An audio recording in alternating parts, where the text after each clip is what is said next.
Som Juraj Šenk, venujem sa aktuálne brazilskému jiu-jitsu. V minulosti som robil dosť dlho aj judo.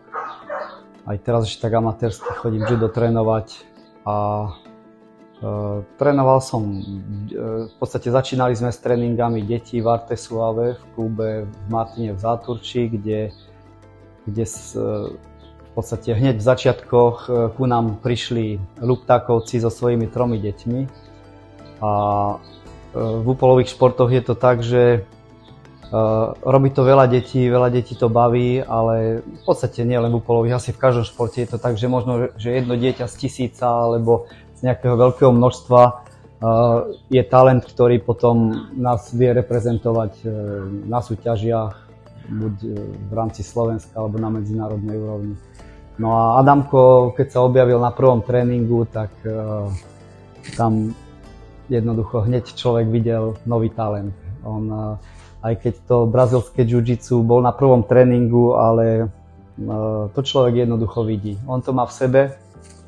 Myslím, že v akomkoľvek športe z bojových umení, ktoré robil, tak to musela byť česť pre každého trénera sa mu venovať, lebo je to radosť. Hej,